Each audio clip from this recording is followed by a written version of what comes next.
Rights Museum were to include an exhibit on the ongoing curse of racism in America, it would include the racist lie that Donald Trump used to launch his political career. 3 weeks ago, I thought he was born in this country. Right now, I have some real doubts. I have people that actually have been studying it, and they cannot believe what they're finding. You have people now down there searching, I mean, in Hawaii? Absolutely, and they cannot believe what they're finding. Joining the discussion now, Mark Thompson, host of Make It Plain on Sirius XM Radio, and a longtime civil rights activist and amateur civil rights historian. Mark, it's stunning to me that this guy would have been invited in the first place. It's absurd, and thank you for having me, Lawrence. It is absolutely absurd. It's insulting to everyone. The NAACP spoke out, John Lewis, Benny Thompson. I had the honor today of earlier speaking at a retreat for the staff of the National Museum of African American History and Culture, and we talked about it.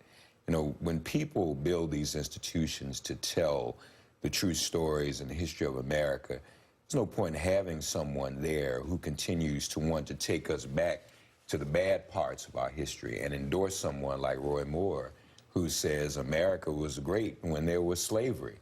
So this is despicable, and obviously the message was received that he should not be there. He really shouldn't be there at all, but he definitely shouldn't be speaking. And I've always noticed that the politicians who are actively going after the racist vote always try to make it acceptable by doing things wherever they can to let that voter say, oh, see, Donald Trump's not a racist. Donald Trump's not a racist, and this is what they would use as their evidence that Donald Trump is not a racist. Look, he went to the museum. Right. And it's dishonest, it's false. That's fake news, honestly. And obviously, you know, he's flailing. Any distraction from what's going on with the investigation is what he's seeking. But since you call him an amateur historian, if I could try to draw a historical analogy. So to go to Mississippi, where they are going to have an exhibit, obviously, about Emmett Till, an incident that brought about the modern-day civil rights movement. What Donald Trump did with the Central Park Five was very, very similar. A white woman accused Emmett Till, and he was lynched. The allegations that the Central Park Five committed a rape, and Donald Trump called for their lynching. He called for them to be executed.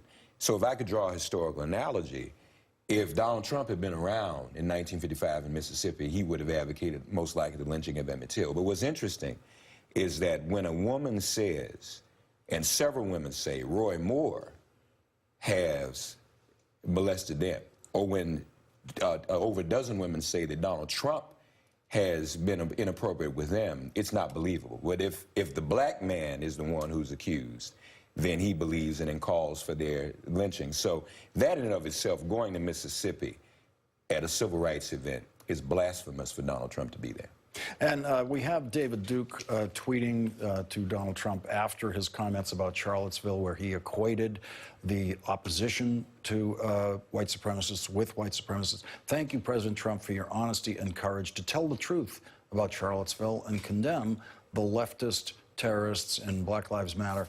And this is someone who has the support of David Duke, has the support of Ku Klux Klan, and the idea that the Republican governor of Mississippi would say, this is the man we want at the opening of a civil rights museum shows you just how much respect the Republican governor of Mississippi has for this museum. Yeah, it shows.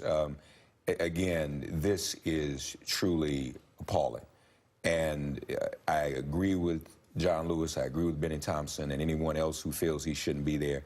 I commend those who have built this museum and are trying to tell this story. But by all means, Donald Trump does not belong there. He is carrying out, in a modern-day form, a lot of that sad history of America. He's not making America great again. He's making America hate again. And tonight, he's endorsing a candidate who says that making America great again means take us back to the time of slavery. Yeah, this is a frightening time, and I really wonder what the reset button is going to be, because they're pushed people so far away from us having a unified country, people being more tolerant, people being more embracing of diversity. If we don't bring this back, we're going to be in serious trouble. And frankly, I think that just adds to the list of articles against him. he is dividing the nation. I heard you play earlier. He's invoking Abraham Lincoln. Abraham Lincoln was struggling to unify the nation. For Donald Trump, he's the opposite. He's trying to keep the nation as divided as possible, and he's got to go. Mark Thompson, thank you very much for Thank you, being man. here tonight. Really All right, appreciate it. Always, always. Tonight's last word is next.